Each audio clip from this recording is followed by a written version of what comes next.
Warrior, college students are arriving at university, according to a recent study, and they are unable to read.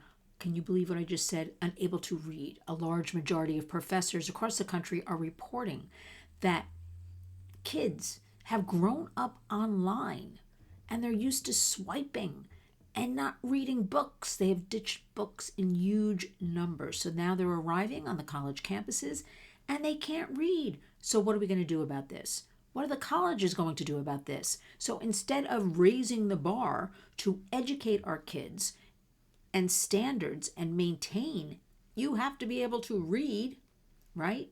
They're lowering the standards to adjust to this new norm, as they put it. We know there's a direct correlation between the lack of reading comprehension, analysis, critical thinking, and the internet. So, all the more reason for why aren't we banning social media in the United States until the age of 16? Nobody's 16 and under on social media. Now, before you get all, crazy about government intervention, it's a way to shut down our rights. I ask you, nobody's trying to shut down your rights. Right now, at the Warriors, we are talking about children. We are talking about privacy. They're developing brains. I want to tell you all of the countries that have realized that the internet, digital, harms to children. Why every country really should set the standards, the minimum age to 16. And I'll tell you why. First, I'm going to tell you all the countries that are already involved. Australia recently announced this, and they were applauded across the globe. And so many other countries stepped up and said, how are we going to do this? How will we enact this in this runaway train world of, big tech, where, just a reminder, they are allowed no regulations. So far, they're not held accountable. They can do anything they want. So they are raising our children. And don't tell me it's up to the parents to control it and all that. Parents are overwhelmed. It's not parents' jobs to control big tech that is making trillions, billions, whatever they're making. Can't even keep up with the amount of money off the backs of our children and families. It is up to big tech to be told by the government, lay off the kids, protect the kids. But these are the countries. Since Australia announced it, we've got Australia starting December 10th, just around just a few weeks ago. Brazil, Denmark, European Union, France, Indonesia, Malaysia, New Zealand, Singapore. This is all sourced by Bloomberg News. This is all based on facts, everything I'm telling you. So why can't the United States? It is banging our heads against the wall constantly about all of this.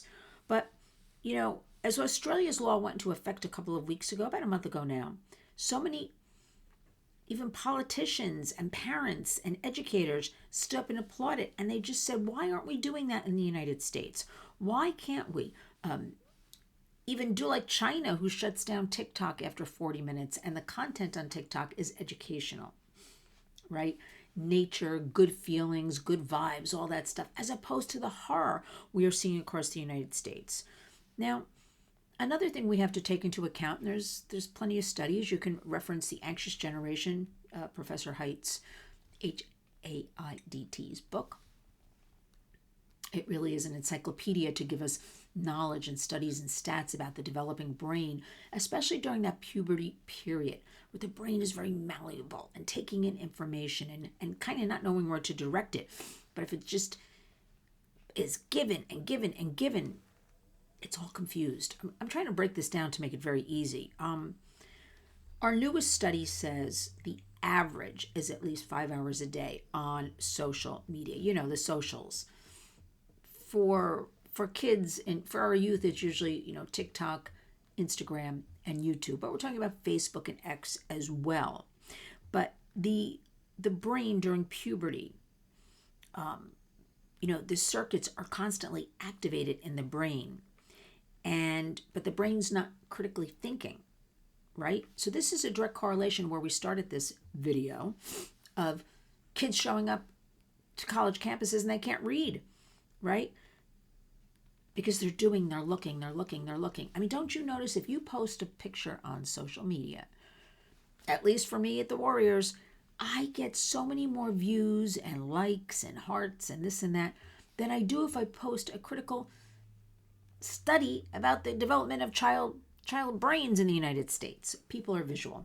They always have been, but because of the internet, it has been fueled. People don't want to do the heavy lifting. So the age of puberty, we have to admit, it's kind of a variable. It's different ages. It could be 12, could be 16, and it's certainly across different cultures and countries, varies a lot. But let's just say by their 15th birthday, we're going to say at least more than half of the teens are in puberty. But what are we going to do about, so what does it matter when we say nobody under 16 on socials? Well, 16 may feel like a natural, what they're calling the digital adulthood in the U.S., but that's the minimum age also in some of the states for a driver's license. But the fact remains that any nation that sets 15 as the minimum age rather than 16, it's just an extra year of the kids online with their brains exploding with all this information. And you know this. I'm a broken record. We're a broken record at the Warriors. It is exposure online. It is opening your front door and welcoming the world in. The kids are exposed.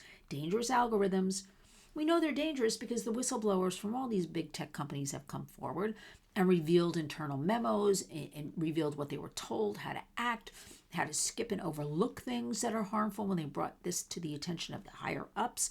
And we know also from psychiatrists, psychologists, kids showing up in their offices, what it's doing to the brain. We know, for instance, from Dr. Jonathan Haidt's book, with his great work, what's going on since pretty much the advent of the iPhone in 2008.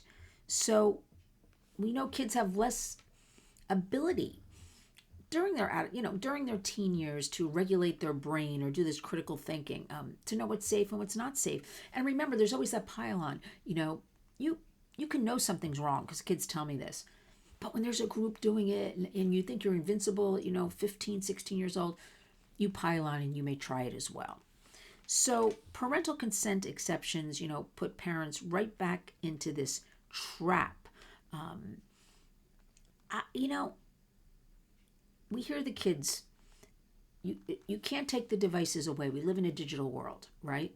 They're going to find their way to devices somehow, some way. You can do everything in your home that you think is proper. We suggest at the Warriors, others suggest, but kids are going to see something. And I'm still trying to rationalize, if you have a home and say no devices, yet the schools are demanding they do their work on devices.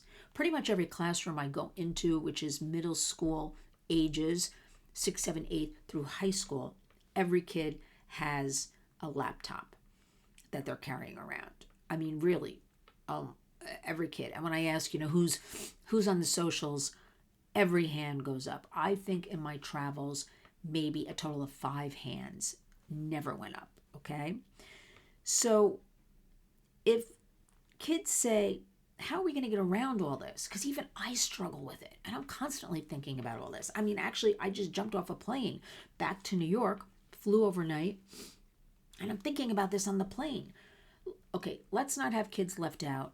More psychological damage, right? There are plenty of phones that, if we're going to start with the phone, that is just for calling and texting. No internet capability. They have a phone. Nobody has to know what they're doing on it, and they don't feel left out. But we really like the idea of delay is the way. We just kind of like the idea of 16 for everything. No socials under 16, no phones under 16. We got to start in 2026 doing something because we are at critical mass here in the United States. And I have to tell you, our government, a lot of good people. I can rattle off, you got everybody from Senator Marsha Blackburn, Senator Richard Blumenthal, Senator Amy Klobuchar, you have Senator Josh Hawley, you have AOC working on the Defiance Act, doing good bipartisan work. Remember, separate it out. Anything you don't like about anybody, if they're doing good work about kids and families, we go with that. Yet, until our government steps up, why is it so hard to do all of this? So join the Warriors. Let's rally around. Think about if you have a child, a grandchild, you want to talk about these issues, please share the video. Please follow lynswarriors.org. 16 is the age, not before. Delay is the way. Kids don't need to be on screens all day. Let's find out what's going on in your school, how they're dealing with all of this. Because remember, and this is for another program, everything now is going to be AI, is AI. Aren't you noticing that? Every website I sign on to, even Twitter lately, X, had something about an AI that popped up on my account. I never saw this before. Did they want to help me write my tweet? Parents need help from their governments, but for the governments to push on the platforms, right? Again, we're not talking about privacy, invading anybody's lifestyle. Big tech right now is not being held responsible, and we need our federal government to start holding them responsible. And with that, we do have the new introduction fairly recently of the Sunset 230, Section 230 Act. We're going to be talking a lot more about that. I'm going to do a video about that later on today.